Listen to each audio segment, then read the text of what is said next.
India और पाकिस्तान दो ऐसे मुल्क हैं जिनकी पार्टीशन तो बहुत पहले ही हो चुकी है, लेकिन आज भी जो है वो बच्चों की तरह लड़ता रहता है।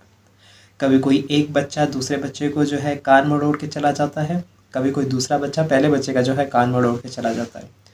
हेलो एंड अस्सलाम वालेकुम, मेरा नाम है हमज़ा भट्ट पाकिस्तान से, और मेरे चैनल का नाम है हमज़ा रिएक्ट्स। और आज हम लोग जो है थंबनेल देख के आपको पता लग ही गया होगा कि हम लोग जो है आज किस टॉपिक के ऊपर जो है बात करने वाले हैं। आज हम लोग बेसिकली बात करने वाले हैं गदर 2 के ऊपर।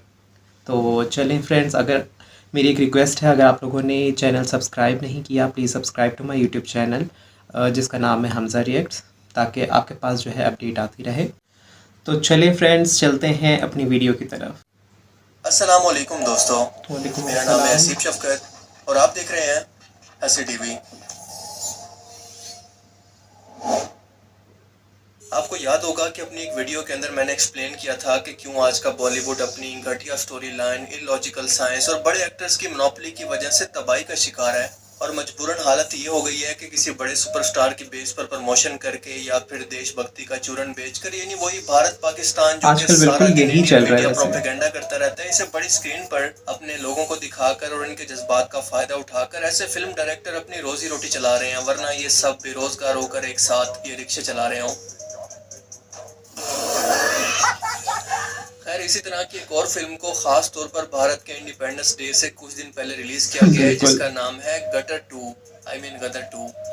गदर 1 एक इंतहाई मुसलमान मुखालिफ और ख़ास तौर पर पाकिस्तान मुखालिफ फिल्म थी, जिसकी कहानी के अंदर पार्टीशन के वक्त हिंदुओं और सिखों पर मुसलमानों के होने वाले जुल्म और दंगों को दिखाना था। हालांकि हकीकत के अंदर इसका बिल्कुल उल्ट हुआ था।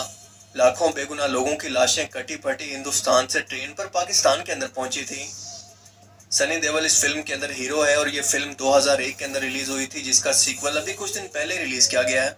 और जाहिर है कि जो इस वक्त हिंदुस्तान में मुसलमानों को लेकर नफरत मौजूद है और अपनी वाहियात घटिया एक्टिंग, स्टोरी लाइन, बेतुके डायलॉग और इलॉजिकल सीन्स की वजह से फ्लॉप होने के बावजूद इस फिल्म को सुपर हिट होना था, क्योंकि भाई इसके अंदर देशभक्ति मौजूद है। आप इन लोगों के कमेंट से अंदाजा लगा लें। अब तक इस फिल्म को 4 दिन हो गए और इन 4 दिनों के अंदर ये 200 करोड़ का बिजनेस कर चुकी है। 100 करोड़ से ऊपर जाने वाली हर फिल्म को बॉलीवुड के अंदर सुपर हिट माना जाता है। अब इस फिल्म की कहानी इंडिया पाकिस्तान की हिस्ट्री पर बनी है, तो गैस कर लें कि इसकी कहानी क्या हो सकती है। यार यकीन करो कि मैं इनकी हर एक फिल्म्स को एक्सपोज करते करते और एक ही कहानी सुना सुना कर बोर हो गया हूँ, पर इन लोगों को एक ही बकवास ये बहुत ज़्यादा फनी है कि आज मैं इसका जो है रिएक्शन दे रहा हूँ। हया होनी चाहिए थोड़ी सी। वही कहानी कि एक हिंदुस्तानी पाकिस्तान के अंदर घुसकर पूरी पाकिस्तानी आर्मी, इंटेलिजेंस, पुलिस, बेगुनाह गाड़ियों, दरख्तों सबको मारकर इंडिया वापस आ जाते हैं और कोई भी इसका कुछ भी नहीं कर पाता। ये कौन लोग हैं यार, कहाँ से आते हैं? इस फिल्म की कहानी के अंदर सनी देओल तारा सिंह का रोल प्ले कर रहे हैं, और अचानक से जब इंडिया पाकिस्तान की जंग शुरू होती है तो तारा सिंह अपना ट्रक लेकर पाकिस्तान की सरहद पर पहुंच जाता है। हालांकि इस काम के लिए मिलिट्री के अपने खुद के ट्रक और इनके ड्राइवर हुआ करते हैं, बाहर के किसी भी ड्राइवर को इसकी इजाजत नहीं होती। मतलब ये लोग कुछ भी दिखाते हैं। कोई दूर दूर तक ताल्लुक नहीं, अपना ट्रक छोड़कर पाकिस्तानी आर्मी से लड़ने लगता है। कुछ टाइम के बाद ही लड़ाई खत्म होती है तो पाकिस्तानी मिलिट्री बहुत से भारतीय फौजियों को अरेस्ट करके पाकिस्तान ले जाती है, और खबर ये होती है कि इसके अंदर तारा सिंह भी शामिल है।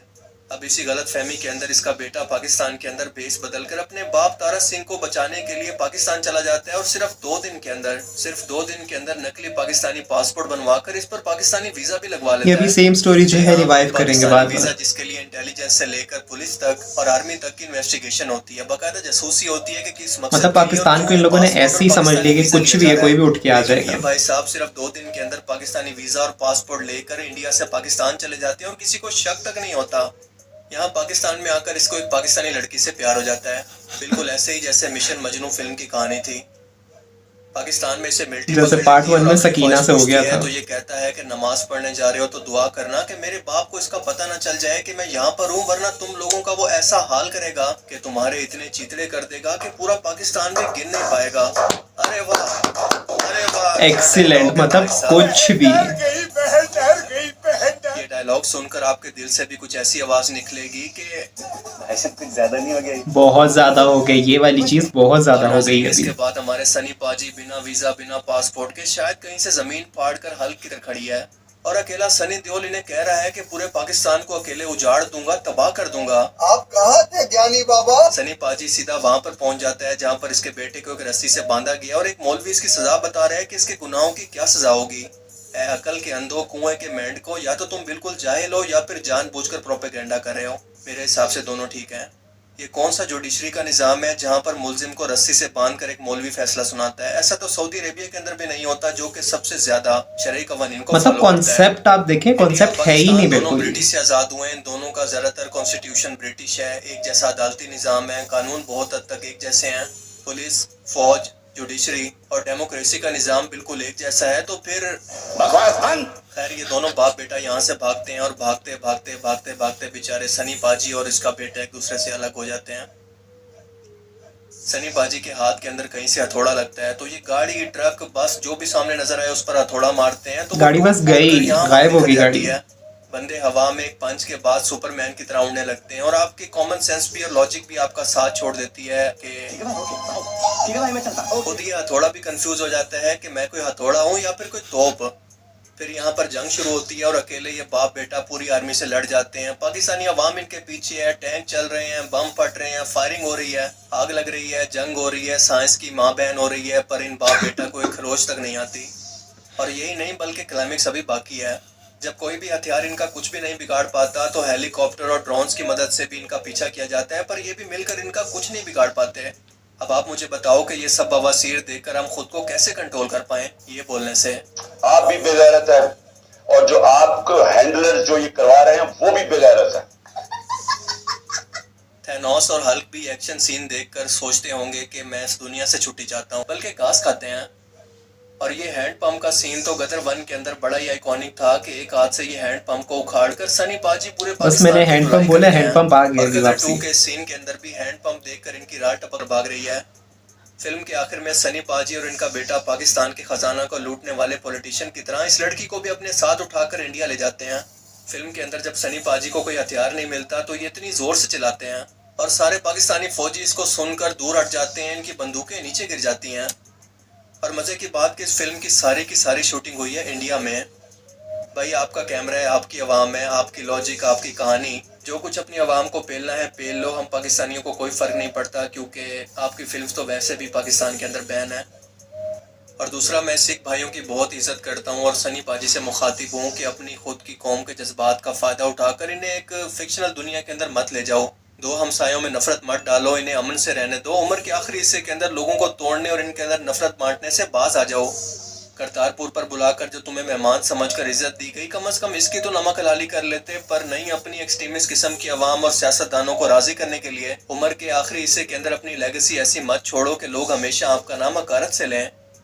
सिख हमारे भाई हैं, हम इनकी बहुत इज्जत करते हैं, लेकिन सिद्धू जैसे लोगों की जो कि ये इज्जत डिजर्व करते हैं।